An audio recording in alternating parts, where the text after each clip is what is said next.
Jeranism.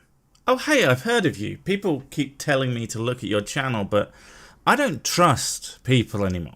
Everything they tell me to look at and making me the dumberer, so me be no trusting thems is no mores. When you see no curve, but you know you should. Who you gonna call? Globebusters. Witty. What's going on, everyone? Jeranism here again, this time answering those who said I wasn't bringing any evidence, so I decided I'd just debunk the minute physics 10 reasons we know the Earth is flat.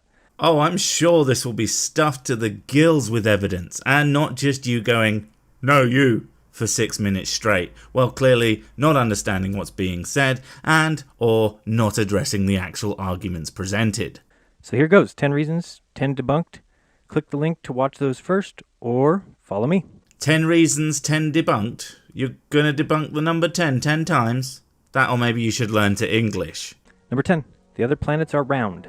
Telescopes are made with convex lenses, folks. Oh god, please tell me he's not about to. Somebody please tell me he's not about to. Before them, all anyone saw in the sky were stars and wandering stars. That was it. Oh, hey, he didn't. Well, he did, but he did this amazing trick of not even going into it. I guess if you vaguely allude to a point but don't actually go into it, no one can call you a moron for saying something stupid. But okay, I don't care. As far as I can tell, here... Telescopes are made with convex lenses, folks. You are inferring that it's the telescopes that make them look round? If that is what you're claiming, without saying it, either because you're incapable of even constructing your own argument or you're well aware that you got nothing... But no, the planets are round regardless, and we know this because we can fucking see them without a telescope. What the hell? We're like 2 seconds in. I'm gonna be here all day, aren't I? Egypt worshipped the lunar disk, and the ancients worshipped the solar disk. What ancient cultures did or did not believe is utterly irrelevant to modern scientific understanding. Here's my photo of the lunar disk. What a shock, a picture of the moon from a flatard that's blurry as shit. Not a sphere, one side always faces us, no hotspot because it's a disk. Not a sphere because its rotational speed is in relative sync with its orbit around the Earth. The problem with that thinking is you're intuiting the nature of the moon. The problem with intuition is it's often completely incorrect. It'd be intuitive to think that a giraffe has more neck bones than a mouse, but they don't. It's intuitive to think that clouds are very light, but the average cumulus weighs 500 metric tons. Intuition is not a useful way to discern the true nature of things, and considering your entire evidence so far for the moon being flat is, it looks flat, well that's hardly compelling now, is it? Number 9, time zones. No edge jokes, just edge understanding. Here you can see the sun circles atop us, and look at that. It makes a great little timepiece, doesn't it? And the sun, the moon, and time all go clockwise. Okay, you did this last time as well. Learn to edit, for God's sake. Having the next slide come up during your last point is just terrible presentation. How long have you been doing this? 2, 3 years? You're supposed to improve, not stagnate. Especially when people are paying you nearly $1,400 a month. Best videos of all time. Pah. Anyway, this is fucking gibberish. The sun sets. It doesn't vanish into the distance. If it was always above us, it would never drop below the horizon. That, and you would be able to clearly see the sun in the sky from basically anywhere on Earth at any time, regardless of its apparent spotlight-like nature. This is one of the most idiotic images I have ever seen. Number 8, the Coriolis effect. We will kill 2 birds with one stone when we get to the stars. No, you really won't, but if you're going to skip this, then so am I. Here's a quick clip about number 7. Triangles. If you walk 10,000 kilometers straight along the Earth's surface, turn 90 degrees to your right, walk 10,000 kilometers more, turn right again and walk another 10,000 kilometers, you'll be back to where you started, having successfully made a triangle with 3 90-degree angles. So, we can do the test here. You can watch me on Google Earth, but let me explain it first. This would prove absolutely nothing anyway. The test he gives assumes that we're on a globe. It doesn't actually. The test functions because we are on a globe. He's saying if you go outside and travel those distances and make those perfect right angles, you will end up making essentially a big triangle. Now, your upcoming dicking about on Google Earth is not only pointless, but you go on to prove that you don't even understand this simple concept at a fundamental level.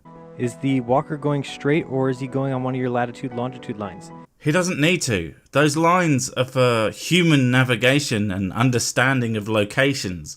They aren't a quote-unquote real thing. But I'm pretty sure you can't wrap your head around that. Here's the thing. The reasons it doesn't work is because to make it work, you have to start at the pole, where all the lines meet. So yeah, guess what? You walk down any one of those lines, then walk across. You can catch any line that you want back to the top of the pole. Yeah, you can start at the pole, but you don't have to follow the lines. You can turn them off. Did his balls have them? Lol. No. Get a basic atlas and do it. Start at any point and it still works. It's amazing that you're unable to grasp even this extremely simple idea. It's called cheating. It's called misleading. It's a lie. I won't continue to bore you with this one. Simply go get Google Earth.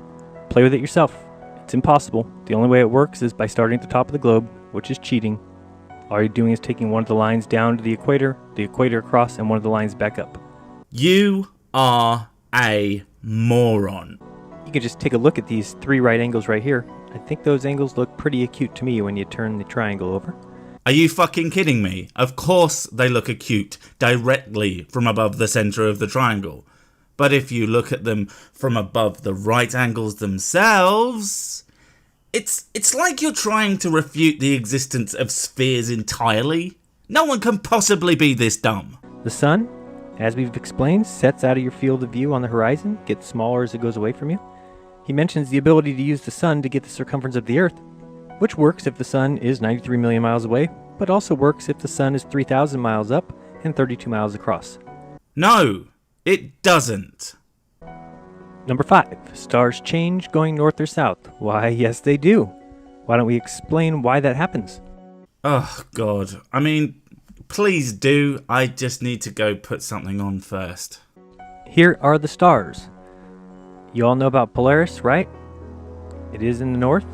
What does north even mean to you lot? Like, if north is the center of the flat plane and south is an infinite...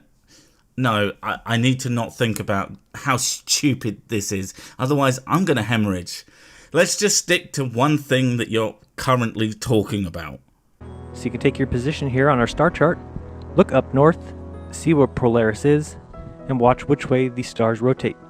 We all know that the stars rotate counterclockwise when looking at the north. Right, you say you can see Polaris when you look north. But that depends entirely on where you are stood on the planet.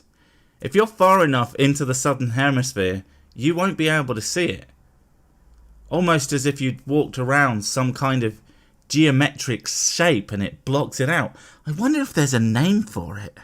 And so you get the confusion of people saying, well, what about the south? They rotate the other ways. Well, let's watch. Yes, of course. It's other people that are confused. You can see that they lift to the upper right, going up that wall, counterclockwise. So let's keep following that. Remember that, up this wall, up the wall. Keep rotating to the right, up the wall, up the wall. We keep going a little bit more, up the wall, up the wall. We're getting towards the south. They go up the wall. Look at that. Now they go clockwise. That's all it is. There is no southern pole star. Wait, what? Yes, there is. It's called Sigma Octantis. Now, it's not as close to the exact pole as Polaris, but here's the thing. Polaris isn't exactly on the pole either. It shifts ever so slightly over time. In fact, at about 3000 BC, the North Star was Thuban, or Alpha Draconis, and in a good 1300 years from now, Vega will be the North Star. My point is this. There is a fucking southern pole star, you cretin! Read a goddamn book! They're all rotating the same direction. It's like a big tunnel rotating above us. And if you think about it, that is the same thing for the Coriolis effect. They tell you that in the northern hemisphere... What? The Coriolis effect is an inertial force that acts on objects that are in motion relative to a rotating reference frame. In this case, the rotating reference frame is the Earth. And you seem to think that the Earth's rotation is directly affecting everything in the entire universe. Woo, lad. Tornadoes go one way, southern hemisphere, tornadoes go another. This is your explanation. Depends on which way you look. Everything rotates the same way. You think that it depends which way you look at a fucking tornado changes which way it's spinning. No.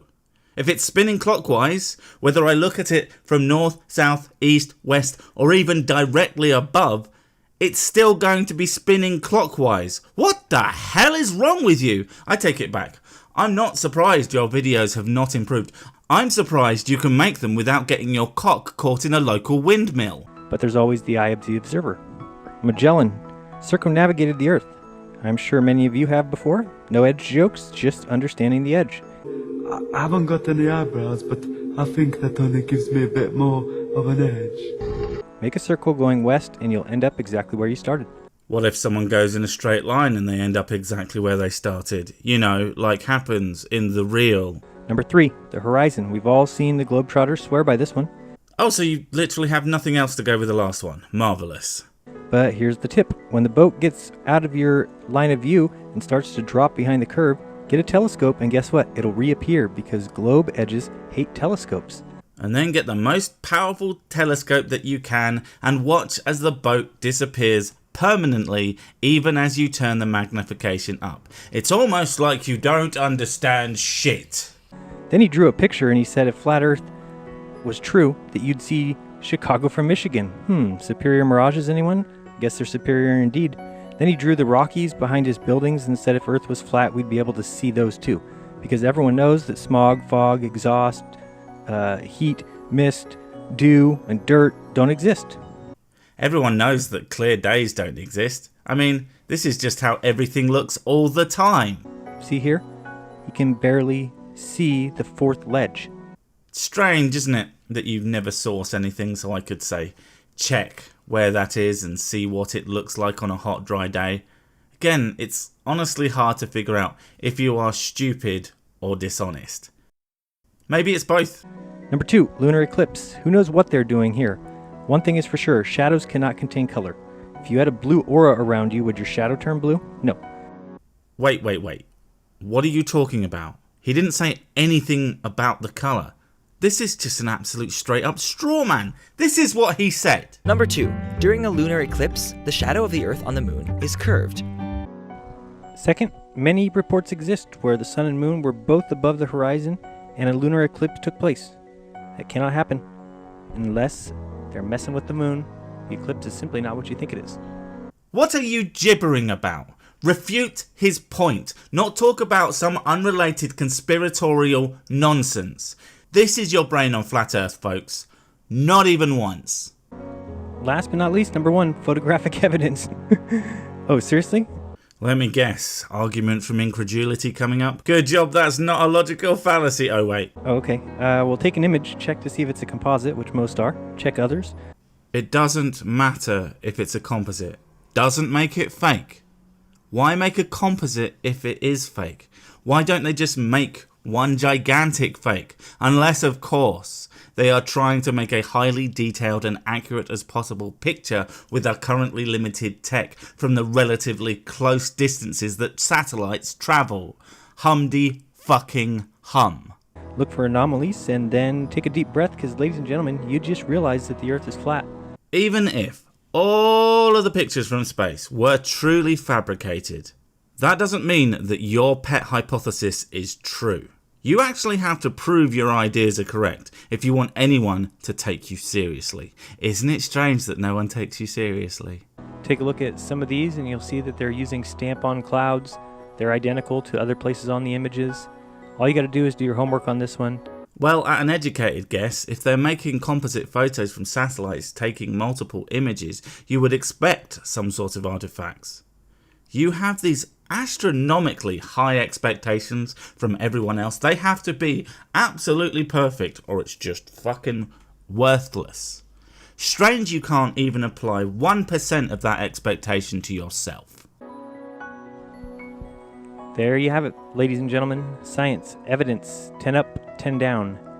That was nothing but a bunch of you not understanding things and thus not believing them, because if you don't understand it with your big old brain, then everyone else must be wrong. I would get your next 10 ready minute physics. I'll be here all week, ladies and gentlemen. Please try your waitress, tip the veal. This is Jeranism, or the Globe Buster. Reminding you to open your mind, because there's truth inside. I bet if we opened your mind, we would find a hamster piloting a person.